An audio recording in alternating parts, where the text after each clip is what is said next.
Perfecto. Darme un segundo que voy cargando la presentación, como siempre, y empezamos en un minuto. También damos así un poquito de espacio para a ver si se incorpora algún compañero más. No, aquí.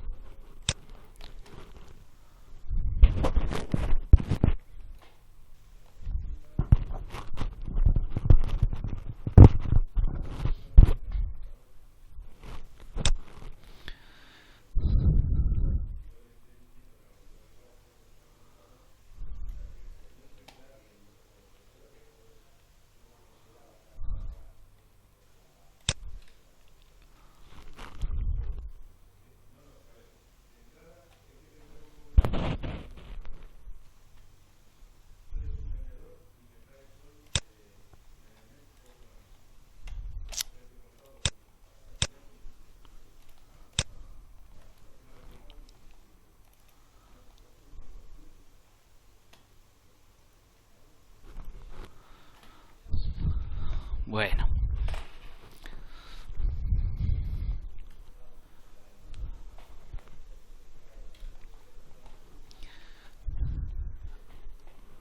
Ahí lo tenemos.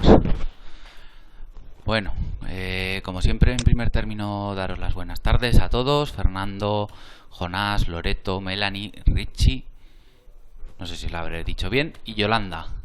Algunos nombres nuevos, si no me equivoco, seguro el de Richie. Bienvenidos, como siempre, a todos. Como podéis leer en la propia portada y como ya se había anunciado, hoy día 16 de marzo de 2016 vamos a ver un nuevo seminario, en este caso sobre las nuevas versiones que salieron pues prácticamente a final del año pasado y que entraron en vigor el 14 de enero de este año, sobre los programas de certificación energética de edificios, ¿de acuerdo? Vamos a conocer un poco cuáles han sido las principales variaciones. Como podéis ver, he preparado, como siempre, una presentación, en este caso un poquito más extensa, con lo cual voy a ir un poquito más rápido. Para los que sea el primer seminario, como siempre, agradezco que asistáis a estos seminarios. Lógicamente cuesta un trabajo el preparar estas presentaciones y demás, y bueno, solo con vuestra presencia se ve recompensado, pero es interesante pues eso, que asistáis a ellos, desde luego. Sin más, ya sabéis, bueno, para los que no me conocéis, y aunque lo pone ahí en la pantalla, soy Ángel Artero Navarro, vuestro profesor de eficiencia energética y arquitectura bioclimática, y vamos allá. Como siempre, tras la portada os he puesto una noticia un poco relacionada lógicamente, con la eficiencia energética y con esa importante noticia que ya os planteaba el otro día, y que por fin consiste en que por fin se ha traspuesto esa parte de esa directiva 2012/27 de la Unión Europea sobre eficiencia energética de los edificios. Pero, como siempre, y como ya os he mencionado y ya he promovido en más de una ocasión esta queja, y es que a los que hemos decidido dedicarnos a este mundo de la eficiencia energética, pues nos atañe en gran medida la normativa, y en España, por desgracia, siempre vamos muy retrasados en cuanto a este tipo de transposiciones y el modo en el que las mismas se están realizando. Por lo tanto, una vez más, vuelvo a emitir mi queja y os hago partícipes de la misma a través de una noticia de la asociación 3E del 1 de este mismo mes, del 1 de marzo, en la cual, pues bueno, en una hoja informativa, la propia Comisión Europea, como podéis leer, que publicó el 25 de febrero, pues ha realizado un examen detallado de la legislación española, lo cual es lógico dado esta serie de innumerables retrasos, y la cual, pues bueno, pone de manifiesto que hay algunas deficiencias en relación con la definición de edificios de consumo de energía casi nulo, que ya están incluidos en dicha directiva, por supuesto, como uno de sus capítulos importantes, a grandes rasgos, y aunque ya lo hemos comentado alguna vez, y uno de los próximos seminarios, seguramente el del próximo mes, se enfocará claramente en este tema, que es de una gran importancia desde mi punto de vista. Pues bueno, una vez más, pues las normas relacionadas y su aplicación en el tiempo presenta deficiencias, sin más.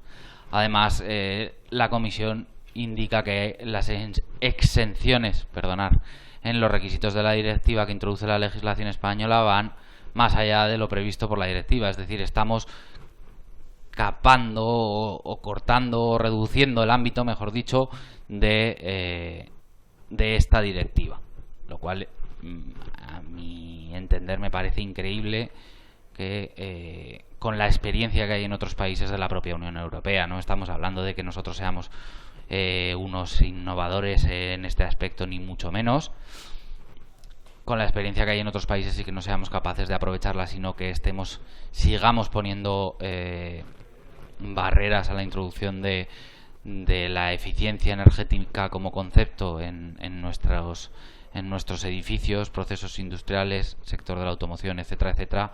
A mí sinceramente ya me parece increíble y me decepciona bastante. Pero bueno, esperemos que las cosas vayan mejorando.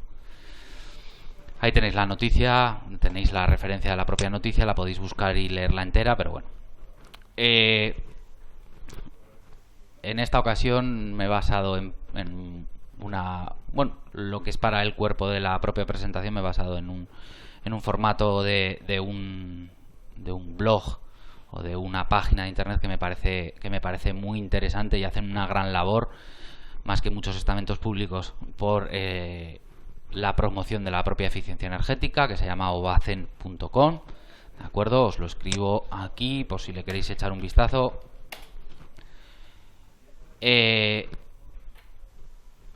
Tomaban este formato a la hora de presentar esta evolución en los programas de certificación energética, y me ha parecido interesante.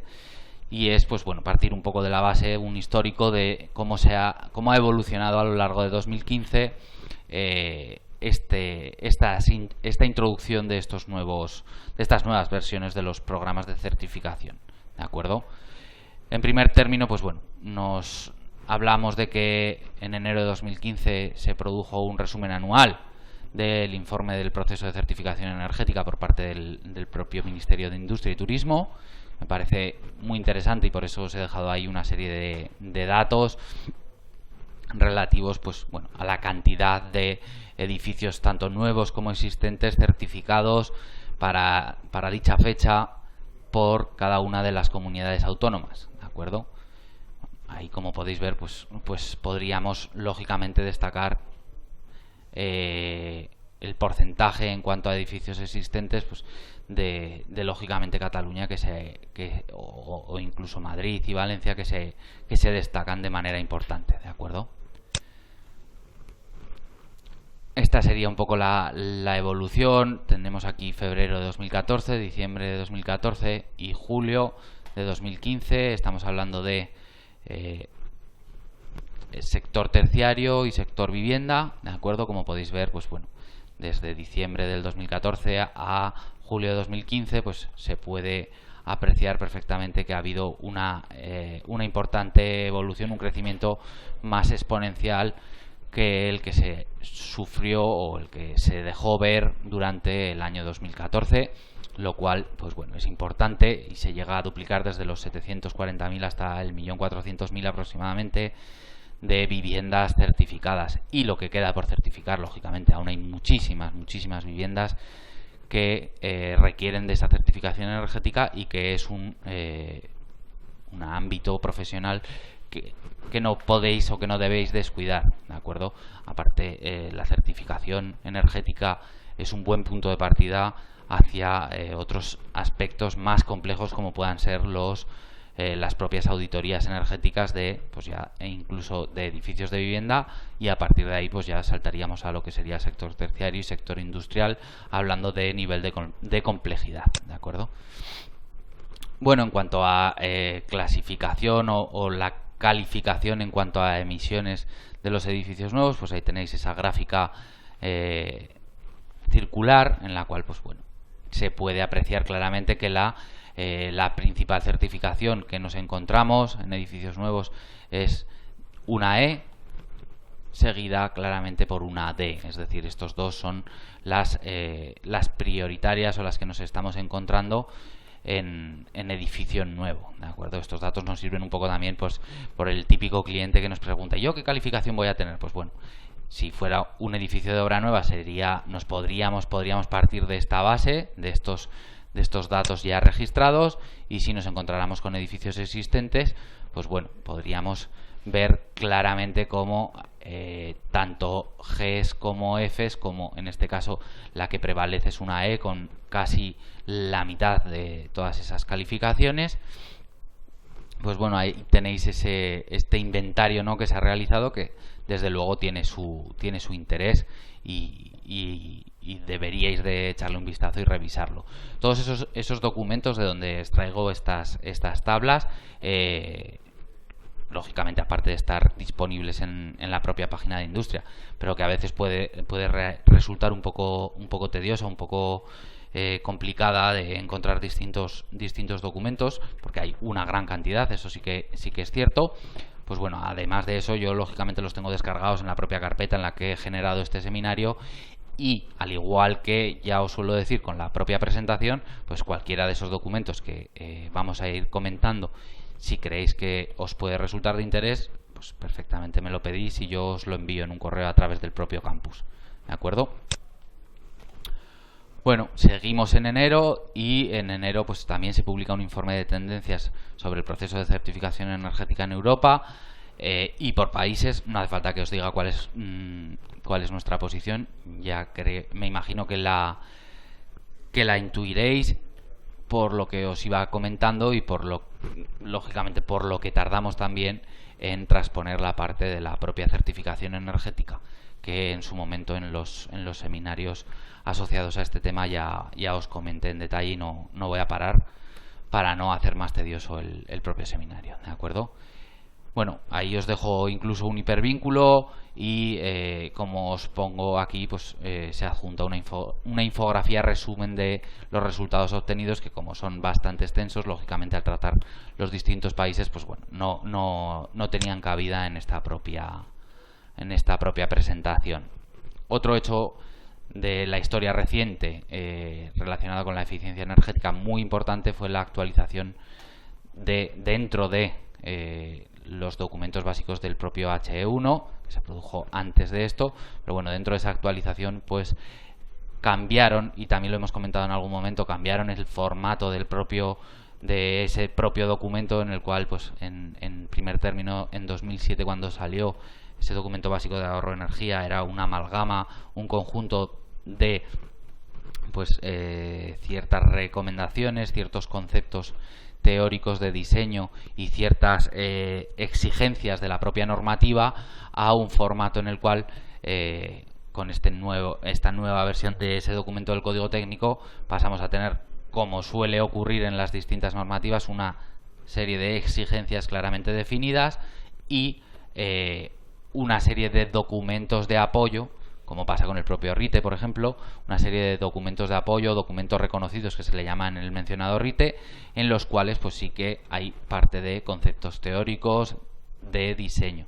En este caso, pues por ejemplo, el cálculo de parámetros característicos de la envolvente térmica, lógicamente, que al fin y al cabo pues es algo que en su momento en el código técnico anterior pues aparecía como un apéndice, el apéndice en concreto, y en el cual pues se define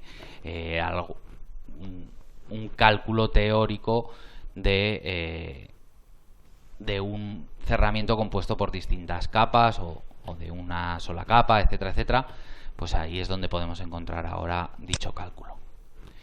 En marzo, 27 Estados miembros son afectados por acciones legales una vez más, por no cumplir con las exigencias de la Unión Europea sobre eficiencia energética. No hace falta ni mencionar que España estaba entre ellos.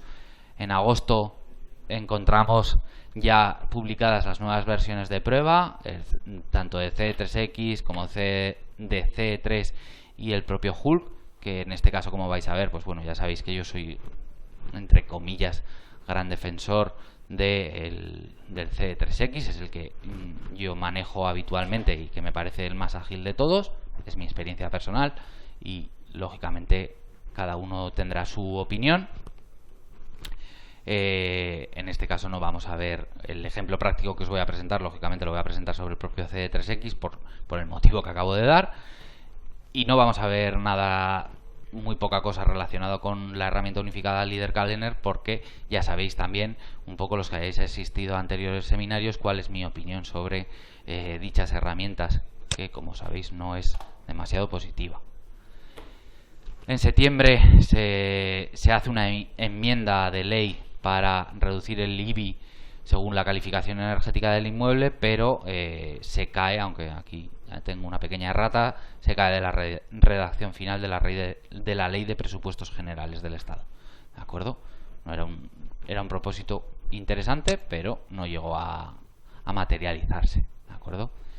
En octubre, otro hecho muy importante, dentro del texto refundido de la ley del suelo, en ese Real Decreto que tenéis ahí mencionado, aparte de publicarse infracciones en materia de certificación energética, las cuales ya se están cumpliendo, por suerte. Lógicamente, el que quiera ejercer esta profesión la tiene que ejercer de una manera leal, por decirlo de alguna manera, y por lo tanto pues hay una serie de infracciones si no haces tu trabajo como Dios manda. Aquí os he puesto solo un pequeño pantallazo de dichas infracciones, pues bueno, que lógicamente están, como suele pasar en este caso, pues están clasificadas como muy graves o leves, y pues bueno, son pues distintas infracciones, como pues darle una calificación energética que no es la correcta, aumentar esa calificación energética, estar falseando los resultados. Al fin y al cabo, pues es una infracción muy grave y está penada con una multa interesante o importante.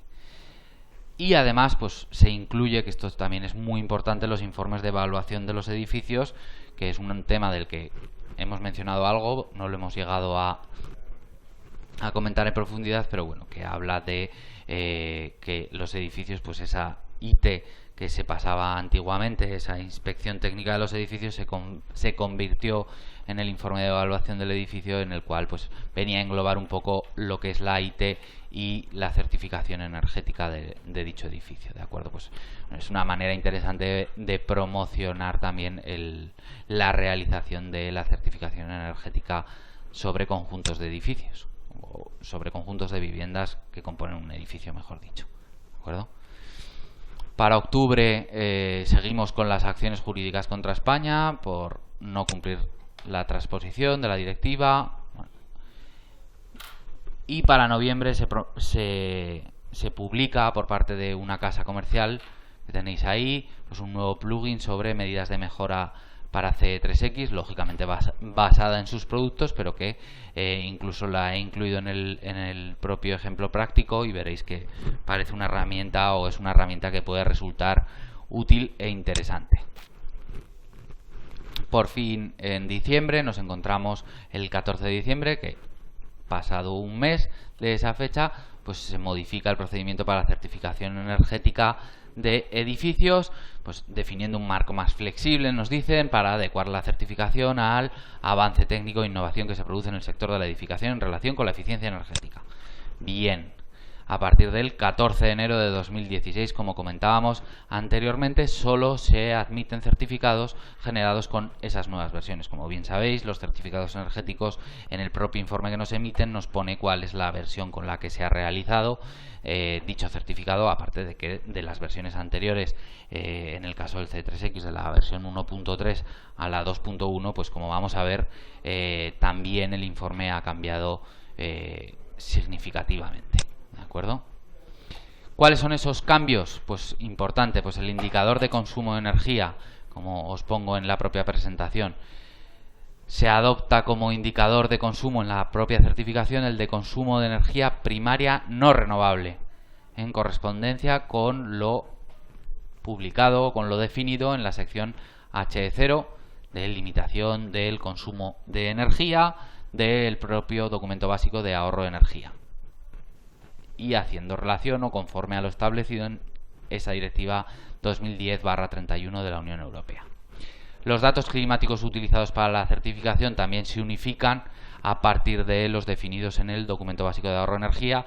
En el seminario en el que vimos esa actualización normativa del propio código técnico, pues ya os comenté de que además de esos documentos de apoyo que acabamos de mencionar, se promovía o se publicaban, mejor dicho, unas zonificaciones climáticas en unos archivos, en RAR, unos archivos comprimidos que eran muy interesantes y resultan un punto de partida para estos programas de certificación energética, o a más esos programas que os he mencionado ya en algún caso, en los cuales estamos ya trabajando desde el propio Máster D para ofreceros un curso sobre simulación energética. Pues se basan al fin y al cabo en esos datos climáticos, no en datos puntuales para la época de invierno o la época de verano, sino en unos datos climáticos horarios definidos a partir de una serie de registros históricos de dichos datos. ¿De acuerdo? Bueno, los factores de paso, que son los factores de conversión desde un consumo de energía primaria no renovable del que hablábamos anteriormente, según el cual se certificaba, a emisiones de CO2, que al fin y al cabo es el valor que estamos certificando. ¿De acuerdo? Pues bueno, se implementan en dicho procedimiento, lo cual es muy importante porque según cómo varía ese valor, pues lógicamente, o ese factor de paso, lógicamente para un mismo resultado nos vamos a encontrar otros resultados respecto a las emisiones de CO2 muy variables, con lo cual eso había que cuantificarlo y definirlo claramente cuál era el que todos los técnicos deberíamos considerar. ¿De acuerdo? Tanto para dicha certificación como cuando se está estudiando para un proceso industrial, un sector terciario, etcétera, etcétera, cuando se está estudiando una medida de ahorro energético, una MAE. ¿De acuerdo? Pues lógicamente, si queremos hacer la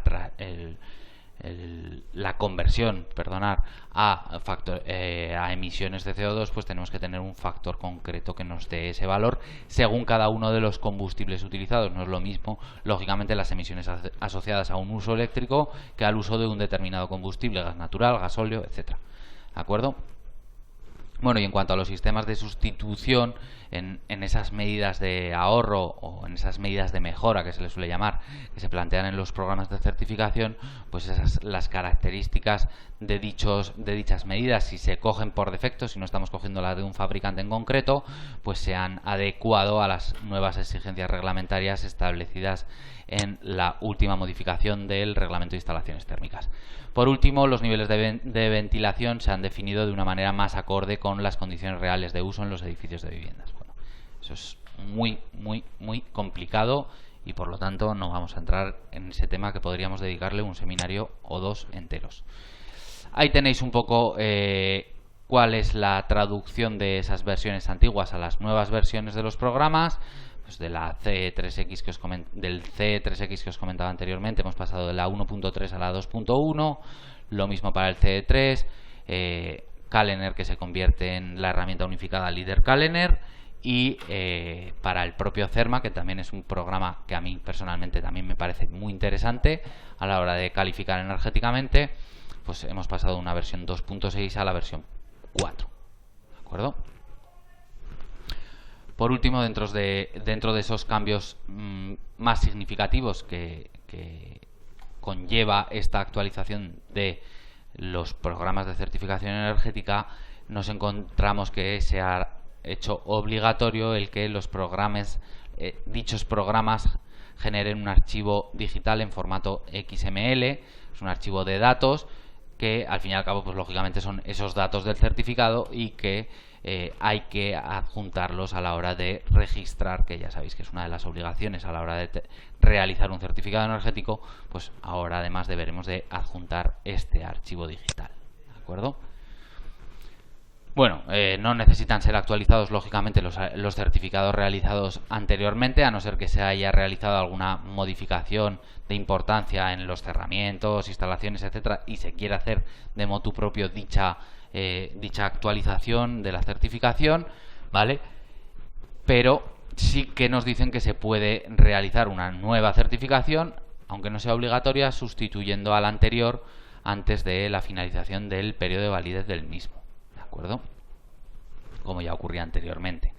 Cabe destacar, como nos dicen, que las nuevas versiones de los programas son compatibles con los archivos digitales lógicamente generados por las versiones antiguas, si no, menudo negocio, requiriendo solo la actualización de algunos pequeños datos. ¿Vale? Como os decía, vamos a ver un ejemplo concreto, un ejemplo práctico de una certificación realizada por mí en pues una calle en concreto de Zaragoza, lógicamente, y realizada con, o vamos a ir viendo un poco la comparación entre esa certificación que se realizó con la versión 1.3 del CEX o del C3X, mejor dicho, perdonar, respecto a la actual 2.1. ¿De acuerdo? Pues como podéis ver, este es el encabezado del propio informe que se generaba con el 1.3, en la que, pues bueno, ya sabéis que incluyen una serie de datos respecto a la zona climática, normativa vigente en el momento de la construcción, el tipo de edificio era un edificio existente con una vivienda individual en bloque. ¿De acuerdo? Esos son los parámetros de partida y para los cuales, como podéis ver, realizándolo con el C3X, su versión 1.3, se obtenía para las emisiones de CO2 una calificación de 38,5 y que suponía una letra E. Ahí teníamos también, en la parte de abajo nos encontramos como ya no tenemos una sola calificación que nos habla de emisiones de dióxido de carbono, sino que se ha hecho obligatorio que dentro de la calificación energética obtenida se incluya el consumo de energía primaria no renovable. Ahí lo tenéis a la izquierda, en esta parte de aquí, en kilovatios hora por cada metro cuadrado de superficie útil y año, y que nos dicen que en este caso concreto pues era igual a 239,5. Y sí que es importante destacar, como os comentaba, lo único que hice fue cambiar la versión, no he modificado absolutamente nada, ningún cerramiento, etcétera, etcétera, pero resulta curioso, muy curioso, que las emisiones de dióxido de carbono han pasado de ser, y es el mismo parámetro, son las mismas unidades exactamente, 38,5 kilos de CO2, han pasado a convertirse en 50,1 kilos de CO2 para esta nueva versión. Esto tiene todo su sentido si pensamos en esos factores de paso de consumo de energía primaria no renovable a emisiones de dióxido de carbono y cómo se han establecido los nuevos factores de paso. Es por eso que este valor haya variado en gran medida, ¿de acuerdo? Sí que permanecemos dentro de la misma letra, la típica E que se obtiene dentro de todos los certificados, o de una inmensa mayoría, no hay que generalizar, pero es importante ver cómo ha variado ese dato.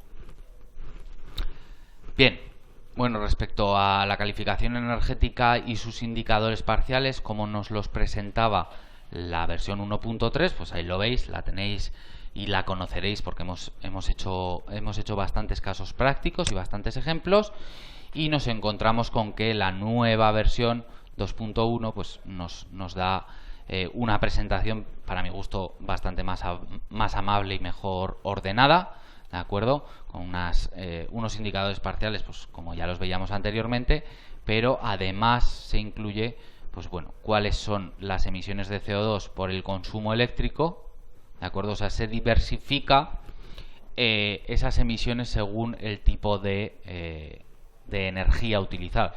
Pues en este caso, pues como podremos ver, pues se trata de que el mayor consumo se lo está llevando la calefacción y el combustible utilizado, lógicamente no será eléctrico, si no nos hubiésemos ido a una G, y se realiza pues mediante una caldera de gas natural, y por lo tanto pues así sucede que esta gran diferencia respecto a las emisiones de CO2 por consumo eléctrico y por otros combustibles.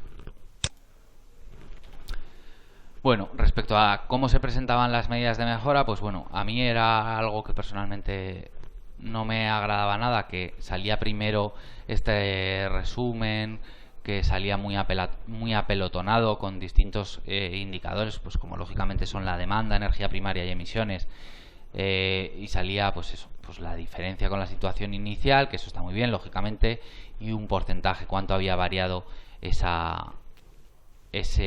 parámetro o ese indicador en concreto, y era al final de esa hoja del informe donde te ponían cuál era la descripción de la medida de mejora. Pues en este caso lo que han hecho, para mi gusto está bien, poner como un título en la parte de arriba de dicha hoja del informe, pues cuál es la medida de mejora aplicada, y limpiarlo o hacerlo un poco más claro, bastante más claro, para mi gusto por lo menos, esos datos que son los que reflejan la mejora conseguida con esa medida en concreto, ¿de acuerdo? El porcentaje está mucho más claro en una celda independiente. Bueno, para mi gusto no hay color, ¿vale? Bueno, dentro de esta presentación pues he querido que veamos también esos nuevos complementos un poco por encima, porque lógicamente tienen muchos parámetros que modificar, que tocar y demás. Son fáciles de encontrar para descargar. Si tenéis cualquier problema, pues también en la propia carpeta los tengo descargados o los he copiado. Ya los tenía y los he copiado en esa carpeta y os los pasaría. La instalación es súper sencilla, ¿de acuerdo? Pues lo único con esta de Saint-Gobain, si no recuerdo mal, había que reiniciar el C3X, pero sin más, muy sencillo. Y en esta, pues en concreto, vamos a ver dos complementos, en concreto, el que viene como en la pestaña o en el desplegable de complementos, pues el que viene como Saint-Gobain, que serían esas medidas de mejora, y a continuación veremos el de Isover, cómo nos sirve para realizar la comprobación de esa versión del código técnico de 2013. Bueno, ahí tenéis el de Saint-Gobain como sobre medidas de mejora, que bueno, pues tiene una interface un poquito más amable en la que se nos presenta ya directamente las medidas de mejora que teníamos definidas dentro del propio programa, del propio C3X, pero se nos abre una ventana independiente, por decirlo de alguna manera. No está incluido dentro de la interface del propio C3X, sino que es, como veis, independiente. Y si os fijáis, pues aquí tenemos definir solución, y lo que vamos a hacer, pues lógicamente con los productos de dicha casa, es definir pues una medida de mejora relacionada, como podéis ver. En primer término nos pregunta para qué paramento o para qué elemento de la envolvente térmica, si estamos hablando de cubiertas, muros exteriores, suelos o huecos, lógicamente. Si le diésemos a continuar, pues bueno, en este caso pues le he hecho un ejemplo para las fachadas, y para las fachadas pues nos encontramos con los distintos tipos de rehabilitación energética que se pueden practicar en la actualidad. Pues un trasdosado por el interior, que puede ser directo pegando las placas con pasta, o pegando el propio aislamiento con pasta de agarre o cualquier otro material de obra que nos dé las propiedades adecuadas, y luego poniéndole o luciéndolo directamente, si lo permite dicho material de aislamiento, o pegándole una placa de pladur también, o haciendo un trasdosado autoportante. Mi experiencia es que es bastante más interesante este segundo. Y otras opciones que nos encontramos, si tenemos cámara de aire, pues se podría realizar el relleno de la cámara con una lana mineral o una lana de roca, o incluso con un poliestireno expandido. Hay que tener, desde mi punto de vista, hay que tener cuidado con esa otra técnica y hacer muy bien los agujeros, porque es expandido y se expande de una manera no excesivamente controlada. Por lo tanto, pues bueno, según cómo se aplique, puede llevar a cabo sobre la propia pared o sobre el cerramiento, puede generar una serie de tensiones que pueden llegar a crear alguna fisura incluso en el lucido de yeso, ¿de acuerdo? No lo digo por experiencia en este caso, aunque me podría haber pasado. Vamos, sí que me ha pasado con Pladur, con un trasdosado de Pladur, el echar espuma para coger una caja y que se me haya abultado y tener que quitarlo, que es un rollo. Pero estoy seguro de que puede pasar el equivalente si realizamos sobre una fábrica de ladrillo si no es de una alta calidad. Si lo realizásemos por el exterior, pues lógicamente las dos soluciones que nos encontramos sería la fachada ventilada, que sería un equivalente, por decirlo de alguna manera, de la estructura o con una estructura autoportante, y el propio SATE, que va, pues lo mismo, sería el equivalente a este otro realizado por el interior, pero realizándolo por el exterior, que lógicamente las propiedades térmicas son no infinitamente, pero bastante mejores. ¿De acuerdo? Lo que pasa es que, claro, para eso vas a modificar la fachada, tienen que estar todos los vecinos de acuerdo, hay que hacer, pues bueno, una serie de trámites, aparte de los correspondientes andamios a realizar, etcétera, etcétera. Pues lógicamente la inversión se encarece, la molestia, entre comillas, es bastante menor si lo haces por el método que vamos a ver, que pues lógicamente el realizar esta rehabilitación por el interior, pues la molestia al propio inquilino puede ser un poco más importante. Yo en mi caso nosotros lo hemos hecho en más de una ocasión ya, y con muy buenos resultados para evitar condensaciones. Las condensaciones superficiales que se producen en el interior de las paredes, pues en su inmensa mayoría vienen derivadas de una falta de aislamiento, sobre todo en las caras norte de fachadas y en esta zona climática en la que yo me hallo, ¿vale? Bueno, como veis, otra de las cosas interesantes, o que a mí me parecen muy interesantes, es que te va a llevar, o te va en esta interface, que vas un poco guiado y te va preguntando pues los productos a utilizar, aparte de darte una descripción del sistema a ejecutar y cuáles son sus principales ventajas. Pero bueno, aquí es una serie de desplegables en los cuales pues puedes ir eligiendo el aislamiento. Yo en este caso, y por mi experiencia, he elegido el de 4 centímetros porque te da buenos resultados en cuanto a la transmitancia térmica por el interior, porque si hacéis la comparativa veréis que por mucho que aumentemos el espesor de aislamiento, si estamos trabajando por el interior, la transmitancia térmica se va a ver afectada poco, por decirlo de alguna manera, no muy poco, pero bueno, no va a ser un cambio en porcentaje muy importante. A continuación te hace elegir el tipo de placa de yeso laminado que vas a colocar y cómo va a ser el acabado, ¿de acuerdo? Con estos datos y la superficie que vas a aislar o a rehabilitar, porque lo vas a asociar a una determinada fachada, perdonar, pues lógicamente al ser un fabricante pues te va a dar, incluso, que me parece muy interesante, porque hay veces que es muy complicado sacar un presupuesto detallado si no tienes mucha experiencia, pues te va a dar un dato de la inversión asociada, como vamos a ver a continuación, ¿vale?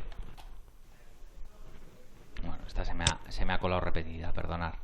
Bueno, como veis, os decía, la vida útil perfectamente puede ser de 50 años, pues es un elemento inerte que no está sometido y más siendo por el interior, no está sometido a ningún tipo de inclemencia, por lo tanto debería de cumplirse este parámetro, que como sabéis se utiliza para al fin y al cabo definir o obtener, mejor dicho, estos otros parámetros económicos relacionados con el coste de la inversión. Pues para esa superficie que íbamos a aislar en este caso, pues llevaría aparejado una inversión aproximadamente de 1.000 euros, que va a generar a nuestro cliente, le va a generar un ahorro energético de unos 123 euros, y el incremento del valor del inmueble, que bueno, esto ya es un poco para nota o demasiado relativo para mi gusto, pues sería, nos dicen que de aproximadamente 15.000 euros, ¿de acuerdo? Indudablemente estás mejorando la calidad del inmueble, eso es indudable, pero hasta ese punto, pues bueno, a mí me parece un poco excesivo, pero bien, ahí está, esos datos que se reflejan a posteriori en un informe, como podéis ver. Me parece que muy bien presentado, y que es lo necesario, y aún se puede seguir mejorando lógicamente, pero es lo necesario para generar un nexo con nuestros clientes. Tenéis que tener en cuenta que los clientes en muchas ocasiones no, como es lógico, no están duchos en este tema de la eficiencia energética, y cuanto más les podamos facilitar las explicaciones respecto a las inversiones que deberían de hacer, que ya sabéis que no son obligatorias, pero que deberían de hacer para mejorar la eficiencia energética de su inmueble, pues mejor, ¿vale? Y para eso, que yo creo que en alguna ocasión os lo he puesto, y si no, os recomendaría que buscaseis el formato de presentación del certificado energético en Reino Unido. Veréis que la diferencia es absolutamente abismal. Y además, pues bueno, lógicamente, además está muy bien presentado en cuanto también a términos económicos, inversiones prioritarias que debería hacer el cliente, etcétera, etcétera, que me parece lógico y muy interesante. Desde luego su andadura en este tema de la certificación pues es bastante mayor que la nuestra, y por eso, pues bueno, nuestros pasos en este aspecto, como podéis ver con la aportación de los fabricantes y demás, pues a mí me parece que son muy buenos. Ahí tenéis parte de ese informe que os comentaba, que de cara al cliente pues puede estar muy bien, pues eso, pues no solo ver estos datos de conductividad, que muchas veces el propio cliente puede decir pues muy bien, estupendo, que la conductividad sea esa, me parece fantástico, sino que pues te viene una descripción de la intervención, cuáles son esas ventajas como veíamos antes, etcétera, etcétera, ¿vale? Por último, vamos a ver ese otro complemento, se me han trabado las palabras, pues complemento para el cumplimiento de los requisitos del código técnico, tanto en su dentro del documento básico de ahorro de energía, en sus secciones H0 de limitación del consumo de energía y H1 en su limitación de la demanda energética.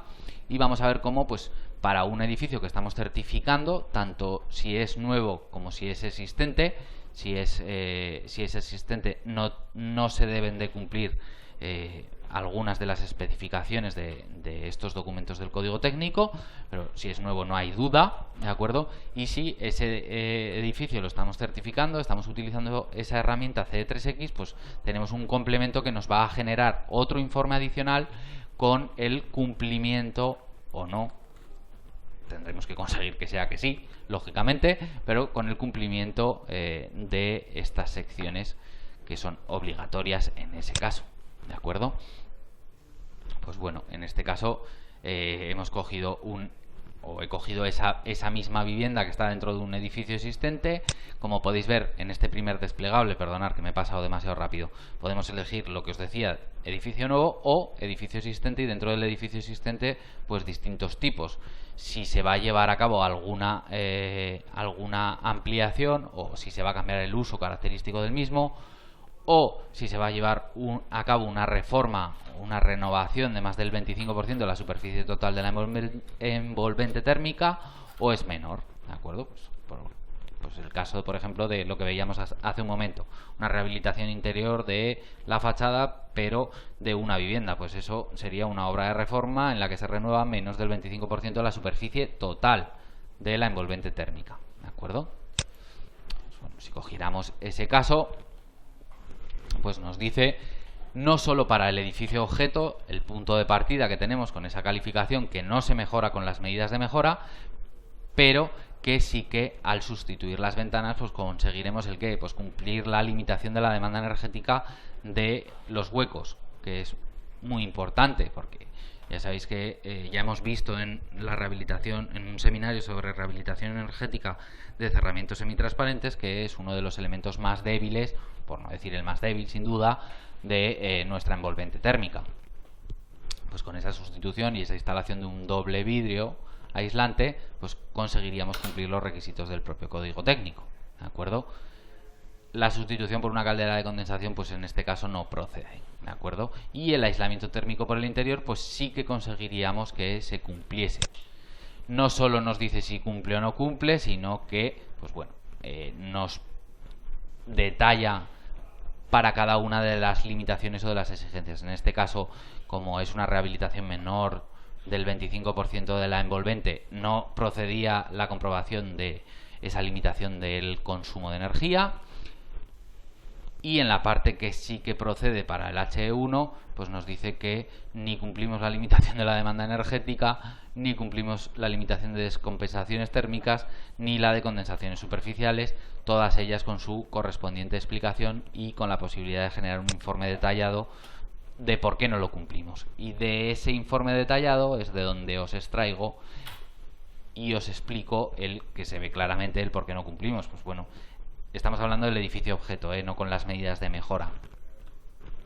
Y en ese edificio objeto, si nos fijamos en los distintos cerramientos de fachada para las distintas orientaciones e incluso la partición vertical al rellano, pues nos encontramos con que las transmitancias térmicas de dichos cerramientos, que nosotros hemos definido en el CE3X, deberíamos haber definido como conocidas, o si las hemos puesto por defecto, ya os he dicho en alguna ocasión que no me parece lo más adecuado, pero bueno, como podéis ver, la diferencia hasta el límite definido en la HE1 es pues bastante palpable, triplicándola en la mayoría de los casos. ¿Por qué? Pues porque esto es un edificio existente de hace ya, pues veíamos que era de antes del 79, que es la primera normativa técnica de los edificios que hablaba de algo de aislamiento, y por lo tanto, pues lógicamente la negación es absoluta en cuanto al cumplimiento.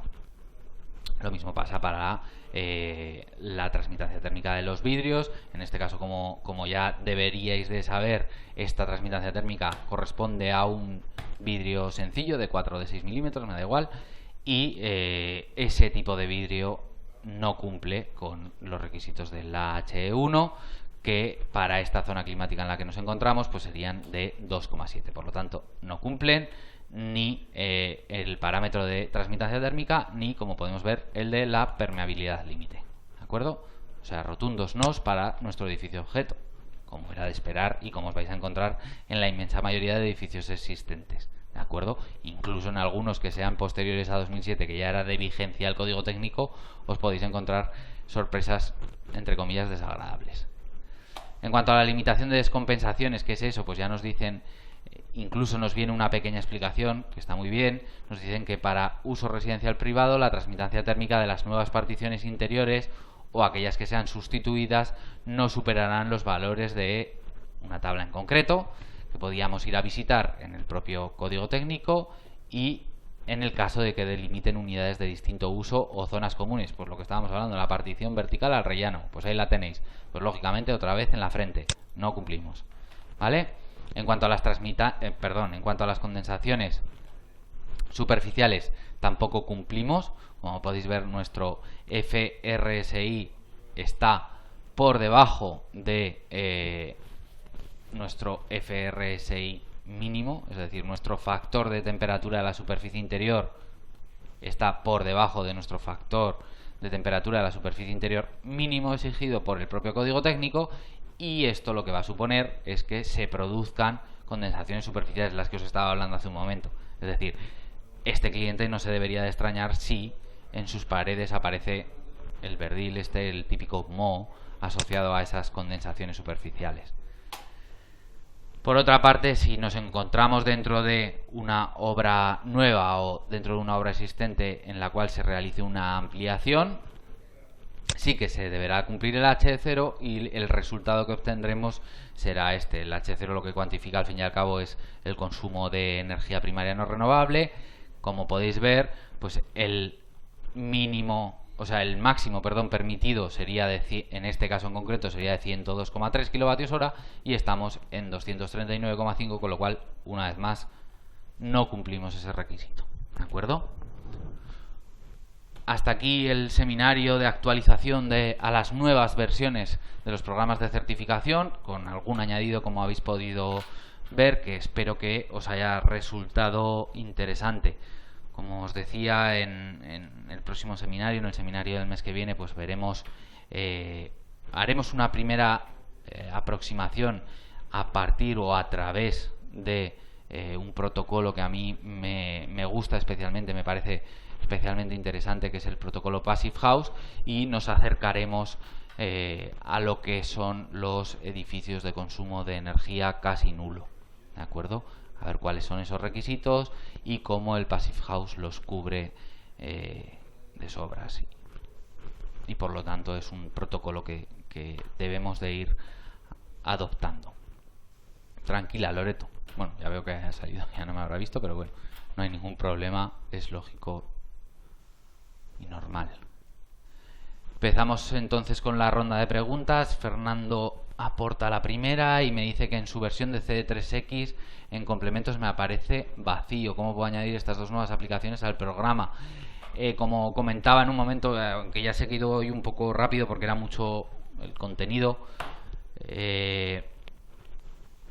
los debéis de descargar. Tenéis que buscar en internet, en Google, en la página de Isover o en la de Saint-Gobain, en cualquiera de las dos. Si, lógicamente, ya sabéis que si la búsqueda es un poco más intuitiva o más extensa, pues más fácil llegaréis a ella. Pero bueno, si no, a través del portal que os comentaba antes, también en Novacen también tiene sus links a dichas descargas.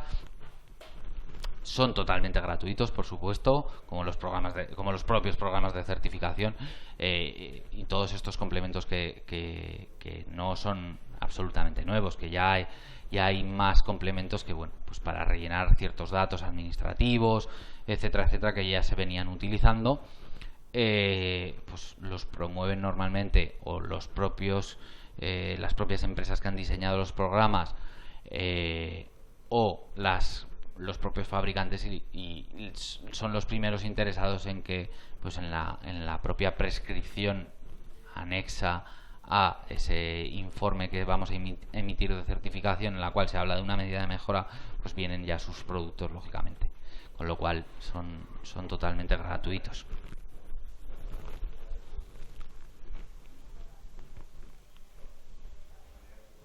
Y además, bueno, pues Isover es fabricante, es uno de los fabricantes de referencia de aislante que, bueno, pues para mi gusto es totalmente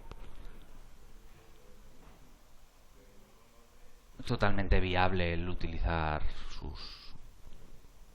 las medidas de mejora que proponen.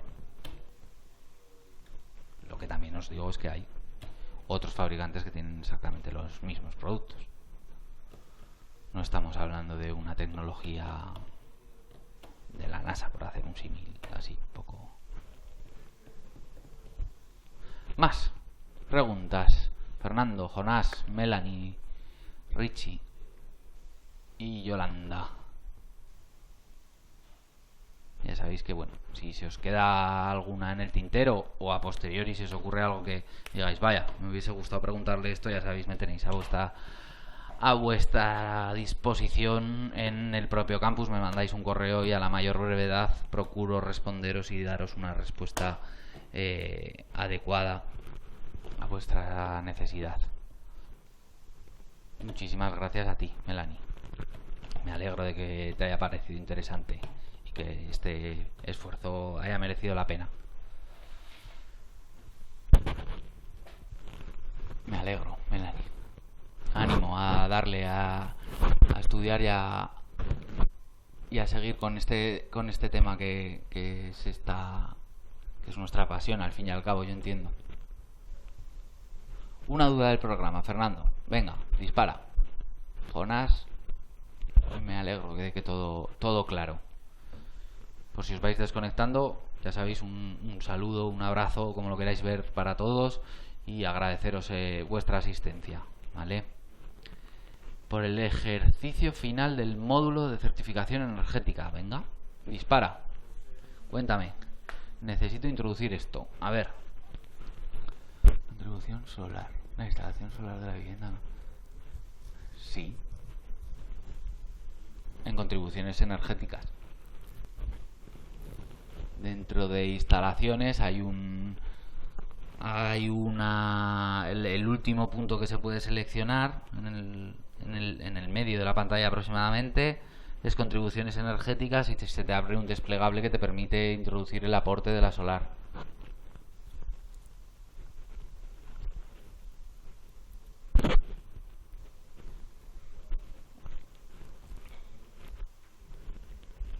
Sí. Ese sí que quiere decir que eso era lo que querías preguntarme, o que... Sí, fuentes de energías renovables.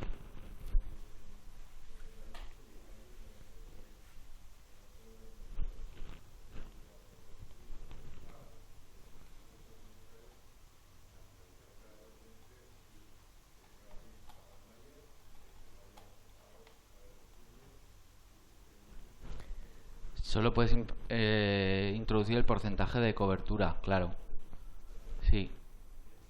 Es que eso tiene una pequeña trampa y es para que obtengáis el porcentaje de cobertura. De todas formas, a ver si lo escribo bien.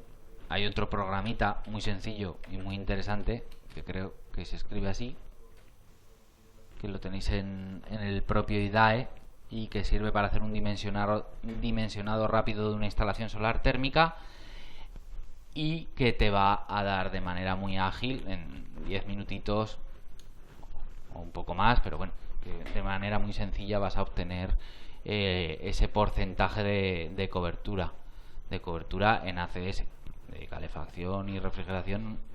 Iros olvidando que con la solar térmica tendríais que tener una plaza de toros de placas.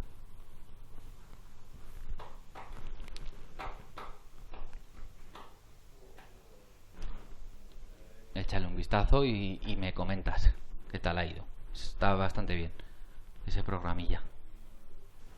El depósito de inercia acumulación te tiene que dejar que introduzcas una acumulación. Si no la puedes introducir, tendría el mismo efecto si la introdujeses en el generador de energía. O sea, en la caldera. Tú tendrás que tener por fuerza una caldera adicional y abajo te pregunta, hay no es una pestaña, un recuadro en el que si lo clicas te deja meter un volumen de acumulación. Lo podrías poner ahí. Tendría al nivel de este programa, que también os he dicho que aparte de que para esta función es muy bueno y que no hay duda, pero no es una simulación dinámica y tiene entre comillas algunos fallitos, como puede ser esto, que ese depósito no lo podrías poner donde yo te estoy diciendo, que si no me equivoco es el único sitio que te permite ponerlo, porque estás suponiendo que ese agua la vas a calentar con la caldera, cuando eso no está permitido. En realidad está permitido que ese agua la calienten los colectores y a la salida de ese depósito sea la caldera la que se encienda si es necesario. Bueno, vale, Richie, gracias por tu asistencia. Espero que sea la primera de muchas. Sí, lo tienes que meter ahí, es lo que te decía. Pero no sería, ya te digo, si nos ponemos puntillosos no sería... No, por eso, que ya te digo que ahí no me... Si nos ponemos puntillosos no sería lo más correcto, pero bueno, yo entiendo que de alguna manera el programa no he entrado en sus tripas. Entiendo que de alguna manera ya hará algún factor corrector o... Bueno, no lo creo que lo haga, pero bueno. Ese es el sitio donde lo puedes poner y únicamente con que sepas eso respecto a la normativa y que bueno, puede haber alguna pequeña variación en cuanto al consumo de energía, porque pues eso, si tú haces el cálculo, una forma muy buena de comprobarlo sería que en ese otro programa que te he comentado te va a dar el consumo de el consumo de energía que vas a evitar con tus placas. Entonces podrías cuadrarlo el uno con el otro. No sé si me estoy explicando. Es decir, hacer el cálculo con el C3X sin las placas, hacerlo a posteriori con las placas, tienes el cálculo del CH4 y comparar los resultados. Es decir, sin las placas, esto me decía el CH4, el CH4 este como se llame, y con las placas me dice que es esto. Me cuadra, pues debería estar bastante parejo, ¿vale? Yo espero haberme explicado y si no, nos mandamos un correo y te comento un poco más en detalle, ¿vale? Pero es una práctica que me parece que puede ser interesante. Si lo haces me dices, ¿vale? Compartimos un poco esos resultados. Perfecto, Fernando. Bueno, si no tenéis ninguna duda más, gracias a ti, gracias a vosotros. Un abrazo, cuidaros y nos vemos pronto en el próximo seminario del mes que viene o a través del campus cuando queráis. ¿De acuerdo? Un saludo.